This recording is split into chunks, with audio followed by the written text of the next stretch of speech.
Welcome to number 60 regarding men. 60 times we've done this. And I'm joined today by Janice Fiamingo and Paul Elam, both of whom are probably my favorite red pill analysts of all time. So it's good to be together, and it's good to talk about the draft today. Selective service. Indeed. And selective service to me is probably one of the best indicators of how gynocentric our culture really is, and how male disposability is a reality. I mean, just think about it. We're going to select these guys, we're going to make them sign up, and these are the guys who are going to have to go and fight just in case we have a war, right? That's pretty gynocentric. But let me tell you a story. When I was in high school in the late 1960s, I was getting about being 18 years old, and the war in Vietnam was going on. And we would hear every day, 25 young men died in such and such place.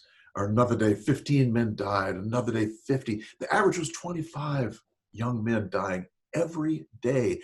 10,000 plus young males dying every year. That's a lot. And we would sit there, my guy friends and I, and say, yeah, so-and-so died from the high school, next to us. Or so-and-so died from the neighborhood, used to live down there. Somebody's brother died such and such. And it was like overwhelming, really. I mean, when you think about it, it's really overwhelming because we'd hear about these deaths all the time. Well, in the selective service genius, they decided to make things fair. And that's literally the reason they gave it, was to make things fair. They were going to have a lottery. And the lottery would be set up so that they would choose numbers for people. And based on your number, you would either go into the service or not have to go in the service. And so what they did was they had this stage with this big rotating ball filled with numbers, right? And they had some congressman from New York, I think, up there, and he would spin the thing and put his hand in and not look and pull it out and say, number such and such, right? And based on that number, you were more likely to be killed or not likely to be killed. So imagine the experience of a young man watching that guy pull numbers out of that, knowing his brother just got pulled and he's number 5, because I think it was under 140, you had to go. But above 140, you were safe. So imagine all these deaths around us, and then hearing this lottery thing, just taking chances. Oh, it's a chance, will you be the one that gets killed or not? But guess what? No women were chosen. Not a one. In fact, in Vietnam, 58,000 plus young men were killed. How many women? 8. Yep. 8 women. They were all nurses who died on things like helicopter crashes or this or that. And 58,000 young men died. Oh boy. So fast forward to the future now. And the other thing about the whole selective service thing is that those lotteries became a piece of research. Researchers looked at that and said, oh, look, we have a random sample of young men. And they started doing research on those men who were chosen to go and those men who weren't, and the differences in their lives. They found out all sorts of crazy stuff. Your mortality rate went up if you were chosen lower. How about that? 13% increase in the rate of suicide for men who were chosen to go. 8% increase in the motor vehicle deaths of those chosen. All kinds of things came up. And 15% less income your second year back from service. So, and that research, I don't think too many people know about that kind of research, but it's out there. Anyway, now the selective service in all its wisdom is talking about having women be a part of selective service. How about that? In fact, John McCain and somebody else started a commission to determine whether we should have women in the draft or not. And that's been going on for I don't know how many years. The commission went on for, typical commission length of 2, 3, 4 years. I forget. I think exactly it was 3 years. I think it was started in 2017, if I'm remembering correctly. And NPR has this article about this commission and all these things. It's an 18-paragraph article. and they talk about all this stuff about the commission and what they've done. And yes, maybe it's time to have women in the military. And the last two paragraphs of the article, what do they say? They say that NCFM sued the government and won and said, we have to have females in the selective service. So it's like, why would they just tag that in at the end? Why not make that a part of the article to begin with? But anyway, there's so much to discuss about this whole selective service thing. I know you guys are champing at the bit. Where do we go from here? I think it's part of a larger discussion of women in the military. That is, we are definitely averse to having in this society an honest discussion about women in the military. And they do have a history in the military. The first woman enlisted in the Army in 1917, or the first woman who enlisted as a woman was allowed to enlist in 1917. There were more after that. In 1948, after Pearl Harbor, they formed the Women's Army Corps, which was a really good idea because it formed a segregated branch of the service. And I can give you an abundance of reasons: upper body strength, prone to fractures, pregnancy. I mean, you can go down the list of reasons why women should not serve alongside men in the military, particularly in wartime. And to me, I don't even think that there's any arguing this. And for the feminists out there who I always hear them saying, "Oh, quit whining about the selective service. There's no draft anymore." Well, look, as long as women can point out that they couldn't vote until 1920, I think it's pretty much fair ground to talk about an all-male selective service. Well said. Would like to share part of my experience in the service. I came in after they ended, or right as they were ending the Women's Army Corps. In the mid-1970s. It officially ended in 78.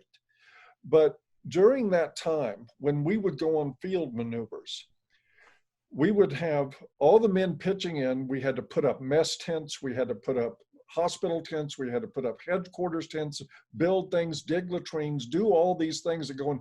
A lot of manual labor that goes into setting up, 2,000 people in the field. It's quite an operation. And during that time, the women would be sitting under trees in the shade, complaining.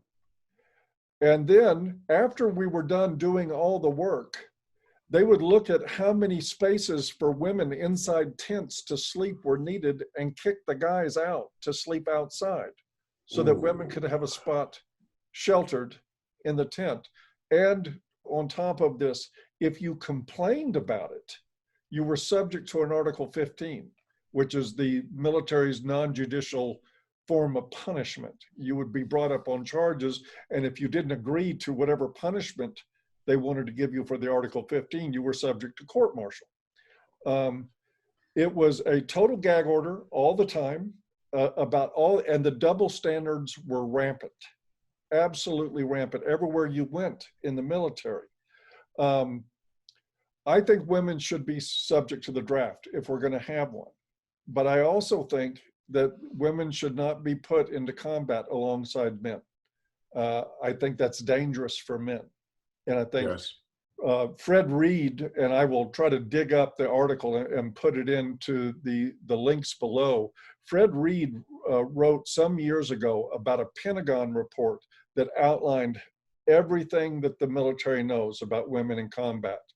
They cannot keep up with men. They don't have the upper body strength. They're subject to all kinds of injuries that men don't typically get. They become burdens in the field. And we don't notice this as much in the Middle East in these battles because we're dealing mostly with mechanized units. They're going around in jeeps. They don't have to cut through jungle like they did in Vietnam. It's a different combat theater, different combat environment there than you see. But in many combat situations, women are luggage. That's what they are in those situations. It's not meant to be insulting.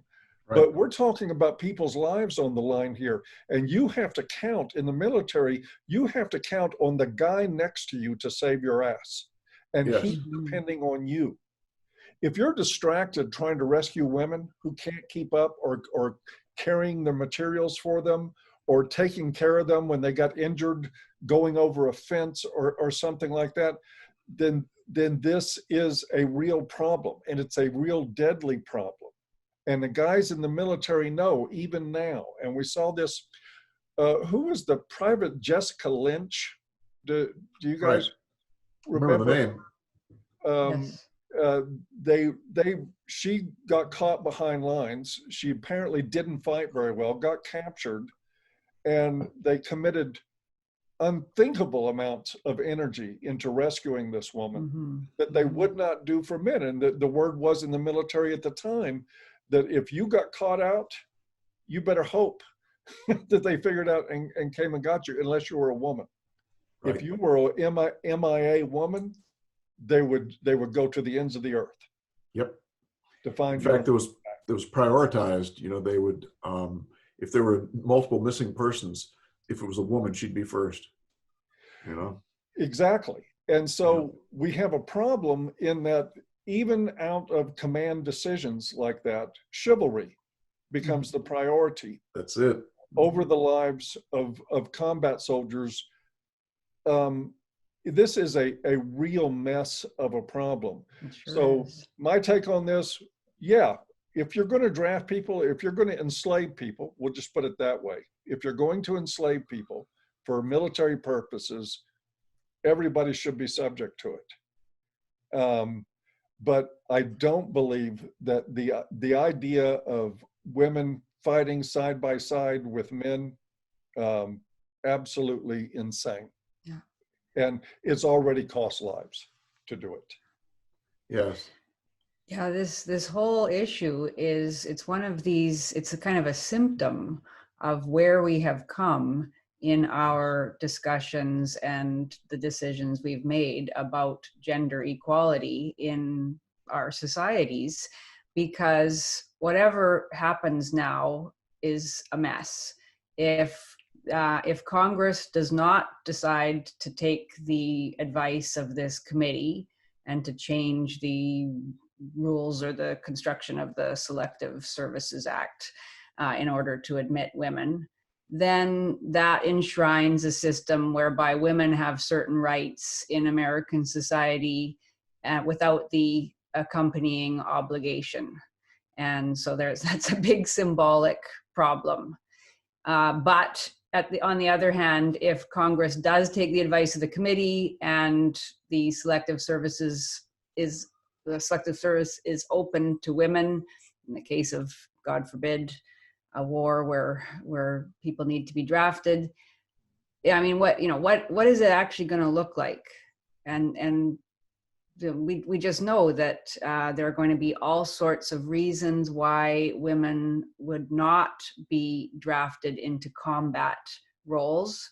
There are good reasons why they shouldn't be, exactly as you were saying, because the danger to their fighting male comrades. I read about a study in 2015, I think it's a Marine Corps study, an extensive one, that found that, in 69% of the combat, what's the roles or I don't know the actual word, tasks, I guess, that combat squads have to be evaluated on, that mixed groups were 69%, or mixed groups were far less effective in 69% of those tasks evaluated. So in terms of rescuing fallen comrades, in terms of, just fighting capacity in general. So we know that mixed squads don't work as well. And we know that, yes, chivalry comes into it. Men are expected, and in most cases are quite willing to take up the slack, and that endangers them. It makes the fighting unit far less effective, therefore, raising the possibility that a war might be lost because of that. I mean, it's just, it's such a bad idea. And yet the climate, the feminist environment that we operate in makes it impossible to talk about those things openly. So there would be all sorts of excuses made for why women would not be in combat. That would mean then, of course, the draft would not have the same impact on women as it has on men. because obviously the risk to life is the major issue of a draft. Women would be kept out of those combat positions, and yet we wouldn't even be able to make that clear. There would be this celebration of all that women bring to the military. It would always be covered over the manner in which women are not doing their part. So yeah, it's just an impossible situation. I think it's a symptom of where we have come in giving women, in talking about equal rights, and not making women shoulder their fair share of burdens, but not even being able to admit that that's the case. I have a chapter in my book by a military man. I think he kept himself anonymous. And I think he was in the New Zealand Armed Forces. And his experience there, being fairly high up in the service and of training women and dealing with women, it was exactly as one would expect. It created all sorts of problems for men, involving, of course, charges of sexual harassment, complaints made, complaints of discrimination, all sorts of flirting, he said, and testing of boundaries and the use of women's sexual power to get their way. But then if things didn't go their way, then complaints. Men, he said, are walking on eggshells constantly. All sorts of special measures had been taken in the New Zealand forces to make the environment welcoming for women. Even the standards had been lowered, of course, the physical standards, in order for them to be admitted. He said that it was a nightmare, and yet the rhetoric about how the Army needed to bring women in because women brought a special skill set. That rhetoric was heard constantly. Anyone who queried what that special skill set was, obviously it wasn't physical, because it was demonstrably the case that women were inadequate physically, but it was their emotional intelligence. That's very important in combat. Yeah. It beggars belief that the institution that is meant to protect the country in case of invasion by a foreign power, that even that can be undermined by a fantastical ideology to the extent that it has been. And he went through in the chapter that he wrote for my book, itemizing all of the special measures that have been taken and all of the problems that have been caused. Huh. So yeah, it's really an issue. And of course, this isn't to take away from those few women who do have both the physical and the emotional, psychological ability to make a real contribution. All respect to those women, but we know that that is a tiny percentage of those who actually serve in combat roles. I think in the US, it's something like 2% of those serving now. In the Canada, I think it's even lower. And and all the problems created for men, the constant complaints about sexual harassment and everything else, it's a nightmare. So to think of increasing that at an actual time of war, really. Yeah. Chaos. One of the things that seems to me to be a possibility is to have all female fighting groups. That's it. Yeah. That's fine with me. I would dissent from that. I mean, I understand the logic behind it. I think they would get slaughtered. Yeah. Because the enemy is not going to be, any potential enemies for the United States is not going to be stupid enough to send out all female. They're going to send out all males. And I do think they would get slaughtered. I do, however, believe that women have shown competence as fighter pilots in the Air Force and the Navy. There are many support positions they can take that are very important roles to play in a combat theater. There's all kinds of things that women can do. What they can't do, though, is hack through 1.5 miles of jungle with a machete and set 70 pounds on their back. And they can't hoof for 30 or 40 miles in the desert. They have different requirements or different limitations. The other thing Janice mentioned was stuff like sexual harassment. There's two things that'll get a woman out of a combat theater, for sure. I mean, other than the normal things like being wounded. but an allegation of sexual harassment will get you out, and pregnancy. And what the military has found is that many women enlist in the service expecting not to be deployed into a hardship area or into any great danger. And when they end up being unpleasantly surprised by that, poof, they magically end up pregnant. And they carried themselves out of the combat theater with full benefits to go back stateside and to be released from the military, but stay paid during the course of their pregnancy. It's amazing. Wow. Wow. What a What a racket deal. that has turned into. Yeah, really, And what a deal. Fred Reed also documents that in his writing. It is absolutely not tenable. And yet we have a Pentagon who's heavily invested in this narrative. I mean, the generals are all coming out saying yes to women in the draft and to selective service. And their own research is, again, I will find that article, and I encourage everybody to go to the description area to read what he had to say about the Pentagon's own research that proved beyond any reasonable doubt whatsoever that women were not fit to serve in combat alongside men.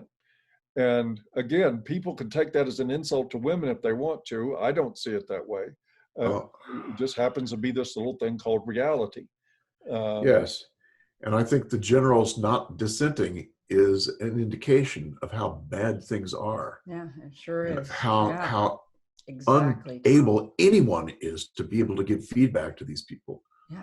It's unbelievable. And maybe it's going to take a couple of 100 female deaths on the battlefield, to turn that around and say, wait a minute, something's wrong here.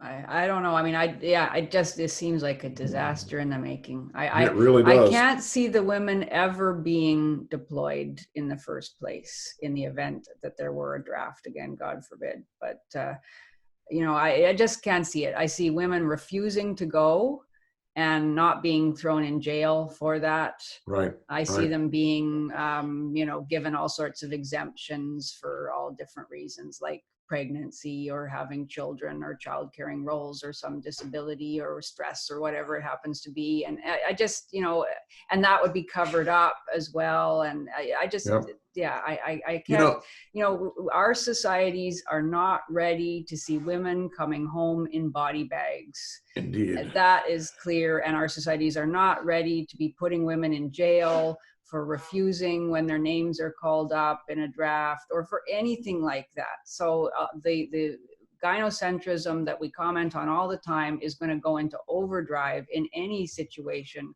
where women are actually threatened. And it's like in World War II. Franklin Delano Roosevelt suggested they draft women in order to get more nurses, and it went to Congress, and Congress actually approved it. But the Senate said, no, we're not going to do that. Mm-hmm. But you know what they end up doing, and is exactly what they've ended up doing. If you go back to Leon Panetta, the former Secretary of Defense, actually brushed aside all obstacles to women serving in combat roles, allegedly. So they can have this on paper to prove to the world that they're egalitarian minded. That's right. Women can do anything men can do, and all the other forms of bullshit you see coming out of PC culture. But at the same time, still over 97% of combat deaths are male. And the reason for this is that they've created the illusion of that type of equality. But when it gets into the theater of combat, they make sure it's just primarily men getting killed. You don't see, you may see women on duty guarding prisoners somewhere in a theater of war, but they're not in the mountains of Afghanistan, rappelling down cliffs with machine guns on their backs. This is the way they're doing this, is they're creating an illusion. They do get the labor that can put women into safer positions. What they do, and of course, like you mentioned earlier, Tom, if one of them gets in trouble, they can dedicate the entire Fifth Army to rescuing them from that and to make sure that they're not among the dead. So the chivalry is still in play. The gynocentrism is still in play. All this is chicken shit politics from the Pentagon. That's it. And I think from a red pill perspective, the shit is about to hit the fan. Maybe that's a good thing. It's a good thing. Force it out there. Force the discussion to have to happen. Yeah. I don't know if it ever will. I mean, even in this article, I was struck by how a feminist spin has to be put on everything. There was one part where we're told that somebody named Corey Shake, the director of Foreign and Defense Policy Studies at the American Enterprise Institute. I generally like the American Enterprise Institute. Right. She says, I guess Corey is a she says, it's insulting to suggest America's mothers and wives and daughters couldn't contribute. Well, of course it is. That's true. They can contribute and they should contribute. But then listen to what she says. Couldn't contribute, whether the need were rebuilding levees after a natural disaster or repelling an invasion from our shores. Well, I call BS. I do not, if we need levees rebuilt after a natural disaster, it's going to be a disaster in itself. If we've got women primarily responsible for rebuilding them, forget it. And as for repelling the invasion on our shores from a foreign power, I mean, come on, like, I'm stuck. The military. This notion that the military owes women something, that the military owes it to women to celebrate how powerful, how capable women are by, allowing them into all these positions, or at least claiming that it does. It's nonsense. The military doesn't owe women anything except to be the best fighting force possible. And if we can't have an honest discussion about the problems in integrating women into combat, then the war is over before it's even begun. Yes. As usual, your points, Janice, are absolutely cogent and salient, although I do have to criticize you for assuming Corey's preferred pronoun. That's true. That wasn't fair, but really what we're doing, and again, this is I just call it like I see it. What the Pentagon is up to is giving women in the military the opportunity to strut and say they do everything that men do when they don't. Yeah. They still don't do what men do in the military. For the most part, they do not do that. And now every time you talk about our soldiers, you have to say our fighting men and women. Right. That's absolutely mandated by everybody, even though over 97% of combat fatalities are male, and the 2.5% that are female are largely from training-related accidents and other factors. They're not from actual combat. But that's what we're doing. We're creating another illusion to please feminists. Yeah. And if you talk about the dead in Vietnam, you have to say men and women who gave their lives in Vietnam, even though it's 8 women. But guess what? 72 times as many men get breast cancer as the percentage of women who died in Vietnam. Yeah. So men make up about 1% of the breast cancer patients. But no one says the men and women who are getting breast cancer. Oh, and Medicare won't even cover male. Is that right? Yes, absolutely. It specifically only covers female victims of breast cancer. There was a big story about 3-4 years ago. I'll try to find it for the description area, about a man who was denied coverage for his breast cancer from Medicare because he wasn't a woman. Gynocentrism. Yeah, I mean, it really is. In any case where women are the majority of something, the men suddenly completely disappear. I was looking at an article in the New York Times that was reporting on a supposed rise in intimate partner homicides. They've been falling for decades, but in the last couple of years, there's been a rise. And it gives the numbers. Says right up front, women are the majority of the victims. The whole article is all about women and how we have to reauthorize the National or the Violence Against Women Act, and all of this stuff, all about women. When you do the number, when you do the math, turned out that 32% of the victims of intimate partner homicides in the year 2017 were men. That's Yes. a pretty damn significant number, and yet they're not mentioned once. And I And tweet, it doesn't count the men who were murdered by proxy. right. Mm-hmm. Yeah. Indeed. Yeah. No, that's Yeah, but male on 1/3 male. is a huge percentage. That's a huge, and I actually just tweeted forget. that and got all sorts of negative, lay off it. I'll quit it with your male victimization. One feminist actually said that she suspected the majority of those men killed were killed by men, intimate Of partners. course. Yeah, which is totally untrue. I looked at the report. There are a Yeah, we couple all die male sometime. Quit whining. Yeah, I mean, it really is it's just tremendous how it all works out. So yeah, this is another this is a very concerning thing. It really is that this Yes. level of obfuscation Yes. and denial and just outright lying is. And once again, if we look honestly, like looking at what's going on in the Pentagon, we see men at the root of the problem. Yeah. Mm-hmm. Yes, that's exactly right. The chivalrous men. Yeah.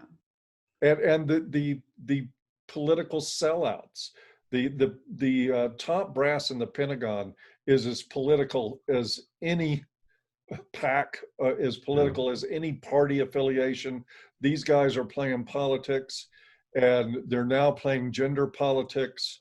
It's a disgraceful thing, and these are the guys who are charged with doing everything they can to try to get our troops out of combat alive.